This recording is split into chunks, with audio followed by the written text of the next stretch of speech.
लेकिन ये तस्वीरें देखिए, ये पटना के डाक बंगला चौराहे की तस्वीरें हैं जहां पर स्थिति थोड़ी सी बिगड़ती हुई। एसटीईटी अभ्यर्थी वहां पर रोजगार की मांग को लेकर, नौकरी की मांग को लेकर प्रदर्शन करने पहुंचे, जिनको तितर बितर करने के लिए पुलिस ने लाठीचार्ज कर दिया है, वाटर कैनन का इस्तेमाल किया है। ये सीधी तस्वीरें इस वक्त आ रही हैं वहां पर। रुपेश वहां से हमें लगातार बता रहे हैं कि वहां पर क्या हो रहा है। रुपेश, तेजस्वी यादव से जब ये सवाल पूछा गया तो वो कहने लग गए कि आप उनसे पूछिए जिन्होंने पहले रोजगार की बात कही थी। अभी क्या कोई फैसला, कोई मंथन, क्योंकि वादा तो तेजस्वी यादव ने किया था पहली कैबिनेट में 10 लाख नौकरियों का, क्या है इसको लेकर उनका रोड मैप? देखिए, तेजस्वी यादव आज कह रहे हैं कि जिन्होंने किया उनसे पूछिए, जिन्होंने वादा किया था नौकरी का उनसे पूछिए। लेकिन जब क्रेडिट लेने की बारी आती है, जब नियोजित शिक्षकों की बहाली हुई, तो सबसे पहले ये बहाली प्रक्रिया लालू प्रसाद यादव के शासनकाल में शुरू हुआ था, जब नियोजन शब्द का इस्तेमाल हुआ था और मात्र 4,000 रुपये मानदेय के ऊपर शिक्षकों की बहाली हुई थी। लेकिन जब रोजगार देने की, क्रेडिट की बात आती है, तब तेजस्वी यादव बार बार कहते हैं कि लालू प्रसाद यादव के सरकार में 1.5 लाख शिक्षकों को नियोजित किया गया। नीतीश कुमार कहते हैं कि हमारी सरकार में 2.5 लाख शिक्षकों को नियोजित किया गया। लेकिन बिहार के शिक्षक कहते हैं कि नियोजन जब से शुरू हुआ तब से बिहार की स्कूली शिक्षा का बंटाधार वहीं से शुरू हुआ है, क्योंकि सब जानते हैं कि किस तरीके से निगरानी ने ये पता लगाया कि फर्जी सर्टिफिकेट पर शिक्षकों की बहाली हुई है, अयोग्य शिक्षकों की बहाली हुई है। नौकरी देने की बात आएगी तो एक दूसरे के ऊपर दोषारोपण होगा। क्रेडिट लेने की बारी आएगी तो चाहे भारतीय जनता पार्टी हो या फिर लालू प्रसाद यादव सब, जी हाँ बिल्कुल रुपेश, सब क्रेडिट लेने में आगे लग जाते हैं लाइन में। लेकिन देखिए तस्वीरें हम दिखा रहे हैं, 2 तस्वीरें, एक तरफ किस तरह से बैरिकेड के पास पहुंच गए ये छात्र अभ्यर्थी और उसके बाद इन्होंने किस तरह से बैरिकेड को हटाने की कोशिश की, लेकिन फिर दूसरी तरफ वो तस्वीरें भी देखिए कि कैसे दौड़ा दौड़ा कर पीटा गया है, इन्हें लाठीचार्ज किया गया। महिलाएं भी यहाँ पर मौजूद थी, छात्राएं, अभ्यर्थी मौजूद थी और उनके साथ भी वही सलूक किया गया। देखिए किस तरह से इन तस्वीरों में देखिए बैरिकेड को गिरा दिया इन अभ्यर्थियों ने एसटीईटी के, और उसके बाद पुलिस की तरफ से किस तरह से लाठीचार्ज किया गया है, वाटर कैनन का इस्तेमाल किया गया है इस भीड़ को तितर बितर करने के लिए। देखिए तस्वीरें, वाटर कैनन किस तरह से इस्तेमाल किया गया पटना में एसटीईटी अभ्यर्थियों के लिए। ये अभ्यर्थी लंबे समय से आंदोलनरत हैं, अब एक बार फिर इकट्ठा हुए थे ये सोचकर कि उनके हालात बदलेंगे या उन्हें कोई आश्वासन दिया जाएगा, लेकिन ऐसा कुछ नहीं हुआ है, उल्टा लाठीचार्ज किया गया है। लाठीचार्ज में कई अभ्यर्थी घायल हुए हैं, ऐसी जानकारी भी मिल रही है। एग्जाम पास करने के बावजूद नौकरी न देने का आरोप है और उनकी मांग है लगातार कि उनको नौकरी दी जाए।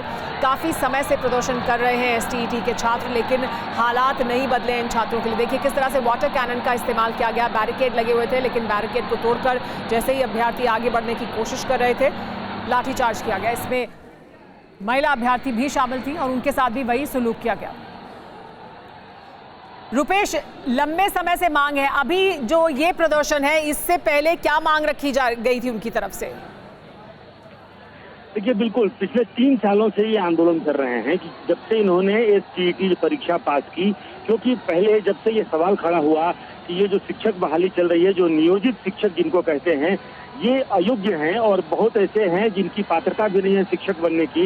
लिहाजा सरकार ने ये निर्णय लिया था 4 साल पहले कि अब हम पात्रता परीक्षा लेंगे और उस पात्रता परीक्षा को जो पास करेगा उन्हीं की बहाली की जाएगी। लिहाजा पहली कक्षा से लेकर के 8वीं कक्षा तक के लिए जो परीक्षा होती है उसे एसटीईटी कहते हैं। तो ये जो अभ्यर्थी है ये एसटीईटी इन्होंने 3 साल पहले पास किया था और परीक्षा का रिजल्ट आने के बाद से लगातार काउंसलिंग होती है और नोटिफिकेशन जारी होता है, फिर इनकी नौकरी होती है। लिहाजा वो परीक्षा पास करने के बाद, यानी शिक्षक बनने की योग्यता और अर्हता हासिल करने के बाद इन्हें ये उम्मीद थी कि अब उनकी नौकरी हो जाएगी। बिहार में बेरोजगारी का आलम क्या है, ऐसे में अगर बड़ी संख्या में शिक्षकों की बहाली होती है, 2.5 से 3 लाख ऐसे अभ्यर्थी हैं जिन्होंने ये एसटीईटी पास किया है। लिहाजा इनको उम्मीद थी कि बड़ी संख्या में लोगों को नौकरी मिलेगी और यही कारण है कि जब भी, अगर आप सोचिए कि 2 से 2.5 लाख अगर यहाँ पर अभ्यर्थियों की संख्या है तो उसके आधे के भी आधे अगर पटना की सड़कों पर इकट्ठे हो जाए आंदोलन करने के लिए तो अक्सर यही स्थिति पैदा होती है। सरकारें चाहे जिसकी भी हो, चाहे वो नीतीश बीजेपी की सरकार रही हो, जेडीयू बीजेपी की, या बीच में 2015 में भी, तो एसटीईटी पास नहीं लेकिन नियोजित शिक्षक मानदेय बढ़ाने को लेकर आंदोलन करते हैं। एसटीईटी पास अभ्यर्थी नौकरी पाने के लिए आंदोलन करते हैं, यानी कि शिक्षक बनने के लिए जो शिक्षक बन चुके हैं 2 तरफा आंदोलन चलता है। जो नियोजित शिक्षक हो चुके हैं उनका मानदेय इतना कम था। अभी जो हालात है रुपेश वहाँ पर, आप बताइए वहाँ पर क्या इनको कंट्रोल कर लिया गया है या हालात क्या है वहाँ पर? अभी लाठियां पटना की सड़कों पर चली हैं तो वो नियोजित शिक्षकों ने ही लाठियां खाई हैं। और बार बार ये कहा जा रहा है कि शिक्षक जब आंदोलन करेंगे, शिक्षक जब लाठियां खाएंगे। अब देखिए किस तरीके से पटना के डाकबंगला चौराहे पे वाटर कैनन पहले छोड़ा जा रहा है और कई राउंड इनके ऊपर लाठियां चली हैं, लेकिन इनका 3 साल से कोई सुनवाई नहीं हो रही है। और अक्सर कभी ये सरकार के दरवाजे पे जाते हैं, कभी भिक्षाटन करते हैं, लगातार चरणबद्ध आंदोलन करते हैं। सिर्फ ये डाकबंगला चौराहा जाम करने की बात नहीं है, जो एक धरना स्थल अनिसाबाद में बनाया गया है वहाँ कभी धरना। रुपेश, आप तक आवाज आ रही है?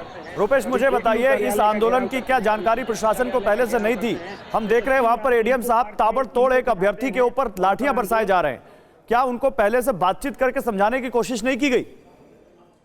सरकार में है, बावजूद इनको लाठियां ही मिल रही हैं और आश्वासन ही मिल रहा है। शिक्षा मंत्री ने कहा कि यहाँ की शिक्षा व्यवस्था दुरुस्त नहीं है, लेकिन जो शिक्षा की व्यवस्था है पहले उसे दुरुस्त करना, क्योंकि नौकरियों को 10 लाख से। रुपेश, आते हैं आपके पास, रुकिए 2 अभी आ रहे हैं आपके पास और आपसे बात करते हैं, लेकिन फिलहाल ये तस्वीरें देखिए।